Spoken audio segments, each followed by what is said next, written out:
So this video is Types of College Admissions Part 2. In Part 1, I talked about what early decision and what early action are, and in this video, I'll be going over the advantages and disadvantages of both. So if you haven't seen Part 1, you probably want to check that out before you watch this video. So to start off with early decision, there are a couple advantages of early decision. The first one being that there's a larger chance of being accepted. The reason is because you're the first applicant pool to apply to the university, and therefore there are more spots available. Now that being said, the acceptance rate for early decision is usually higher, and using the three examples I used in the last video, Johns Hopkins, University of Pennsylvania, and Vanderbilt, Johns Hopkins has an acceptance rate of 13%. However, for early decision, it has an acceptance rate of 28%, and for regular decision, it has an acceptance rate of 7%. Now for the University of Pennsylvania, it has an acceptance rate of 8%, its early decision acceptance rate is 20%, and its regular decision acceptance rate is 6%. And this pattern continues with Vanderbilt, which has an acceptance rate of 10%, an early decision acceptance rate of 21%, and a regular decision acceptance rate of 9%. So as you can see, applying early decision does give you a higher chance of getting into the university. And on top of that, applying early decision gives you another chance of being accepted. And what I mean by that is if you don't get accepted through early decision, they might not just reject you, they can also defer you. Now what being deferred means is that your application goes back into the regular applicant pool and it's evaluated alongside those who applied regular decision, and you'll receive your decision alongside those applicants as well. That being said, there are a couple disadvantages of applying early decision. The first one is that it's binding. Now I just said that this is an advantage, but it is also a disadvantage because you simply can't change your mind. And you'll be applying to early decision schools around November. However, by the time you actually go to that school, it's going to be around August or September.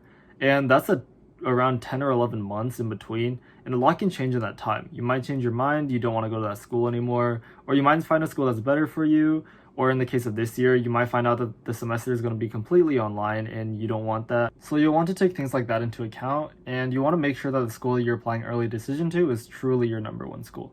Now another disadvantage is that you will have to be able to pay that school's tuition. You won't be able to compare financial aid offers from multiple schools, and the schools that use early decision are mainly private schools, and their tuition is usually around $50,000 with a total cost around $70,000. Now, one thing I suggest you doing if you are considering applying early decision is filling out your FAFSA and also going to that specific school's website and filling out the net price calculator to see how much your family will have to pay for you to attend that school, and also to make sure that the school will supplement you with whatever financial aid you'll need in order to be able to pay that tuition. Because once you apply through early decision and you're accepted, you'll have to be able to pay that amount. Now moving on to early action, one of the advantages is that it's non-binding, so you can wait and you can compare the schools that you're accepted early action to with the schools that you're accepted regular decision to. You also receive the early action decision early, which might cut down on the total number of applications that you'll need to do. And you can also apply to multiple schools early action, and applying to multiple schools and getting multiple decisions earlier will give you more time to decide where to go. And just like early decision, early action also allows your application to be deferred, giving you another chance of being admitted to the school. Now the main disadvantage of early action is that the answer to whether your chances of getting in are increased or not really depends on you yourself. The acceptance rate for early action might be higher, but the applicant pool is also much more competitive than in regular decision. The people who usually apply early action have their freshman and junior year extracurriculars, test scores, and GPA where they want them to be. Now this means that they believe that their scores and their GPA and their extracurriculars are strong enough to get them into that college.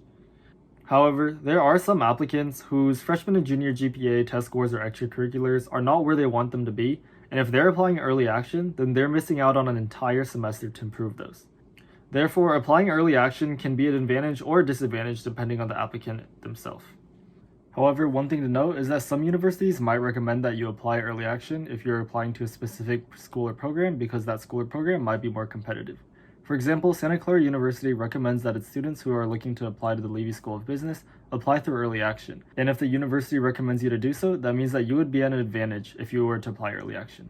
So if the school that you're interested in offers early action, but you're unsure whether you should apply early action or not, I would highly recommend doing some research on that school, maybe emailing or calling their admissions counselor, and seeing if they recommend you apply early action to whatever program that you're applying to.